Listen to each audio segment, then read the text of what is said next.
मुंशी प्रेमचंद की कहानी। चकमा। सेठ चंदूमल जब अपनी दुकान और गोदाम में भरे हुए माल को देखते तो मुंह से ठंडी सांस निकल जाती।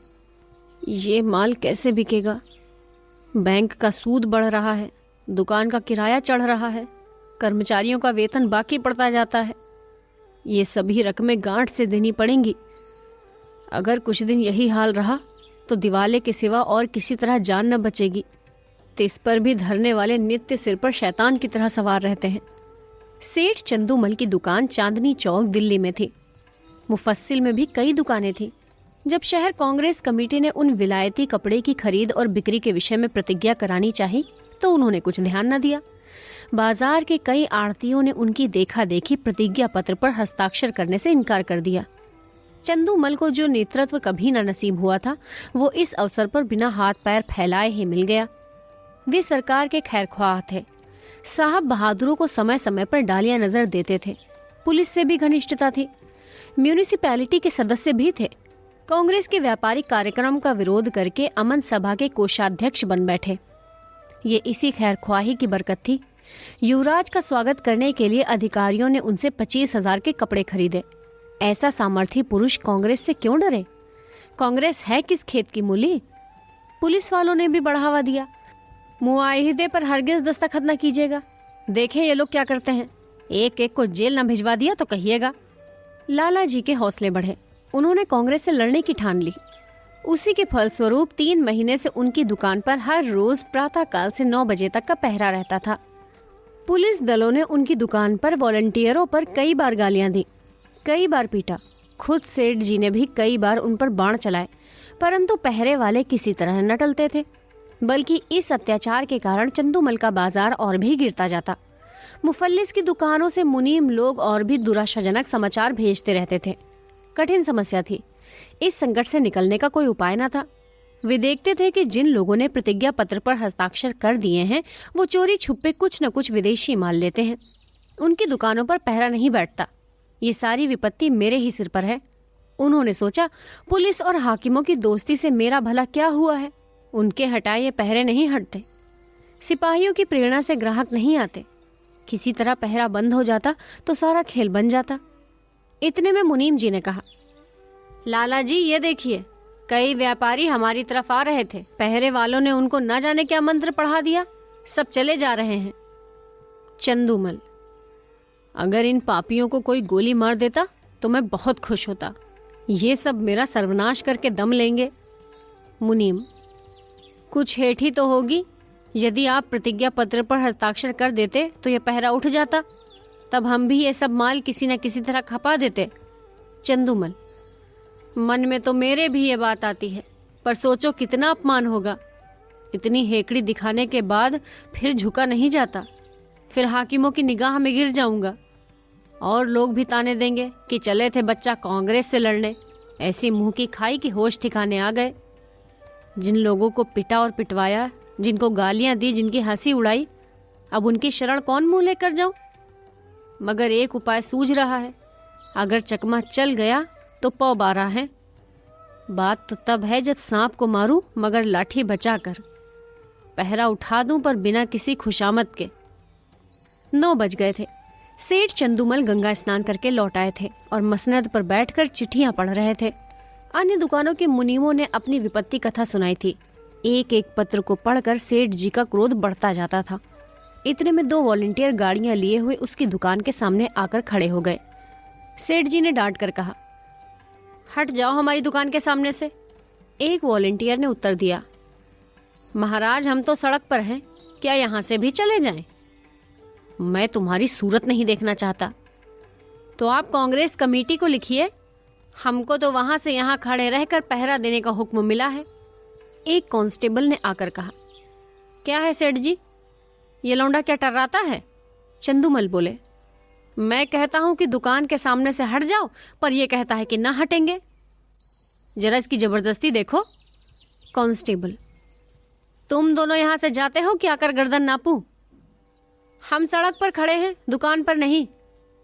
कांस्टेबल का अभीष्ट अपनी कारगुजारी दिखाना था। ये सेठ जी को खुश करके इनाम इकराम भी लेना चाहता था। उसने वॉलंटियरों को अपशब्द कहे और जब उन्होंने उसकी कुछ परवाह न की तो एक वॉलंटियर को इतनी जोर से धक्का दिया कि वो बेचारा मुंह के बल जमीन पर गिर पड़ा। कई वॉलंटियर इधर उधर से आकर जमा हो गए, कई सिपाही भी आकर पहुंच गए। दर्शक वृंद को ऐसी घटनाओं में मजा ही आता है। उनकी भीड़ लग गई। किसी ने हाक लगाई, महात्मा गांधी की जय। औरों ने भी उसके सुर में सुर मिलाया। देखते देखते एक जनसमूह एकत्रित हो गया। एक दर्शक ने कहा, क्या है लाला चंदूमल, अपनी दुकान के सामने इन गरीबों की दुर्गति करा रहे हो और तुम्हें जरा भी लज्जा नहीं आती? भगवान का कुछ डर भी है या नहीं? सेठ जी ने कहा, मुझसे कसम ले लो जो मैंने किसी सिपाही से कुछ कहा हो। ये लोग तो अनायास ही बेचारों के पीछे पड़ गए, मुझे सेत में बदनाम करते हैं। एक सिपाही, लाला जी आप ही ने तो कहा था कि ये दोनों वॉलंटियर मेरे ग्राहकों को छेड़ रहे हैं, अब आप निकले जाते हैं। चंदूमल, बिल्कुल झूठ, सरासर झूठ, 16 आना झूठ। तुम लोग अपनी कारगुजारी की धुन में इनसे उलझ पड़े। ये बेचारे तो दुकान से बहुत दूर खड़े थे, न किसी से बोलते थे न किसी से चालते थे। तुमने ही जबरदस्ती इनकी गर्दनी देनी शुरू की। मुझे अपना सौदा बेचना है, किसी से लड़ना है। दूसरा सिपाही, लाला जी हो बड़े होशियार, मुझसे आग लगवाकर आप अलग हो गए। तुम न कहते तो हमें क्या पड़ी थी इन लोगों को धक्का देते।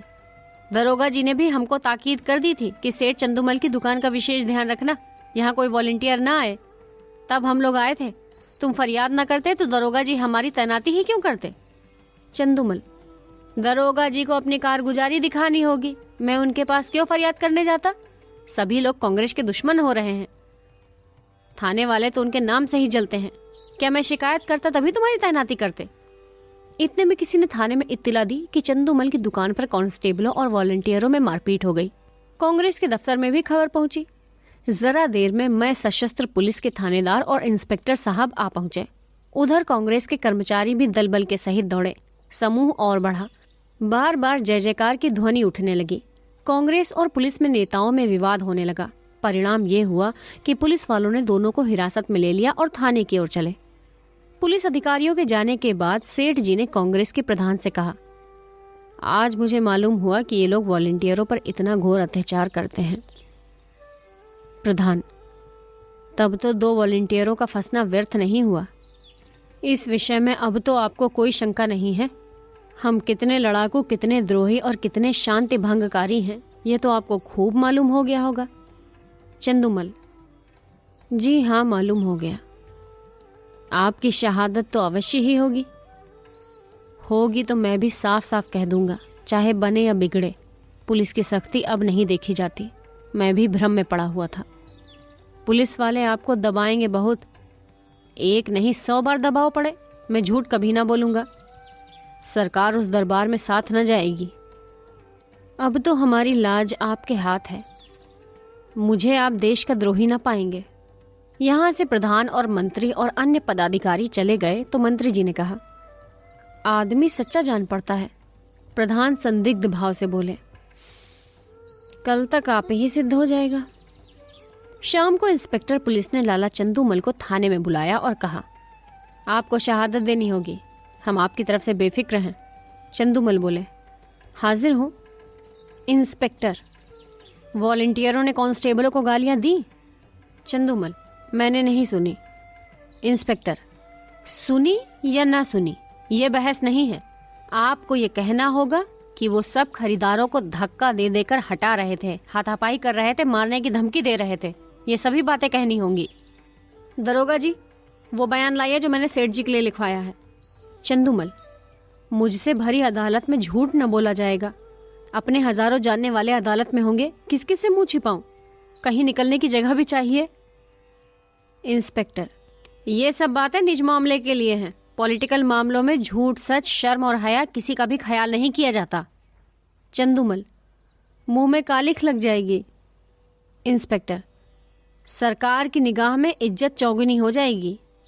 चंदूमल, जी नहीं, गवाही न दे सकूंगा, कोई और गवाह बना लीजिए। इंस्पेक्टर, याद रखिए ये इज्जत खाक में मिल जाएगी। चंदूमल, मिल जाए, मजबूरी है। इंस्पेक्टर, अमन सभा के कोषाध्यक्ष का पद छिन जाएगा। चंदूमल, उससे कौर रोटियां चलती हैं। बंदूक का लाइसेंस छिन जाएगा। छिन जाए बला से। इनकम टैक्स की जांच फिर से होगी। जरूर कराइए, ये तो मेरे मन की बात हुई। बैठने को कुर्सी ना मिलेगी, कुर्सी लेकर चाटू, दिवाला निकला जा रहा है। अच्छी बात है, तशरीफ ले जाइए, कभी तो आप पंजे में आएंगे। दूसरे दिन इसी समय कांग्रेस के दफ्तर में कल के लिए कार्यक्रम निश्चित किया जा रहा था। प्रधान ने कहा, सेठ चंदूमल की दुकान पर धरना देने के लिए 2 स्वयंसेवक भेजिए। मंत्री, मेरे विचार से वहां अब धरना देने की कोई जरूरत नहीं। क्यों? उन्होंने अभी प्रतिज्ञा पत्र पर हस्ताक्षर तो नहीं किए। हस्ताक्षर नहीं किए पर हमारे मित्र अवश्य हो गए। पुलिस की तरफ से गवाही न देना यही सिद्ध करता है अधिकारियों का कितना दबाव पड़ेगा, इसका अनुमान किया जा सकता है। ये नैतिक साहस में परिवर्तन हुए बिना नहीं आ सकता। हाँ, कुछ परिवर्तन तो अवश्य हुआ है। कुछ नहीं महाशय, पूरी क्रांति कहना चाहिए। आप जानते हैं ऐसे मामलों में अधिकारियों की अवहेलना करने का अर्थ क्या है? ये राजद्रोह की घोषणा के समान है। त्याग में संन्यास से इसका महत्व कम नहीं। आज जिले के सारे हाकिम उनके खून के प्यासे हो रहे हैं। आश्चर्य नहीं कि गवर्नर महोदय को भी इसकी सूचना दी गई हो। और कुछ नहीं तो उन्हें नियम का पालन करने के लिए ही प्रतिज्ञा पत्र पर हस्ताक्षर कर देना चाहिए था। किसी तरह उन्हें यहाँ बुलाइए, अपनी बात तो रह जाए। वो बड़ा आत्माभिमानी है, कभी ना आएगा। बल्कि हम लोगों की ओर से इतना अविश्वास देखकर संभव है कि फिर उसी दल में मिलने की चेष्टा करने लगे। प्रधान, अच्छी बात है, आपको उन पर इतना विश्वास हो गया है तो उनकी दुकान छोड़ दीजिए। तब भी मैं यही कहूंगा कि आपको स्वयं मिलने के बहाने से उस पर निगाह रखनी चाहिए। आप नाहक कितना शक करते हैं। 9 बजे सेठ चंदूमल अपनी दुकान पर आए तो वहां एक भी वॉलंटियर ना था। मुख पर मुस्कुराहट की झलक आई। मुनीम से बोले, कौड़ी चित्त पड़ी। मुनीम, मालूम तो होता है एक भी महाशय नहीं आए। ना आए हैं और ना आएंगे। बाजी अपने हाथ रही। कैसा दांव देखा, चारों खाने चित्त। चंदूमल, आप भी बातें करते हैं। इन्हें दोस्त बनाने में कितनी देर लगती है?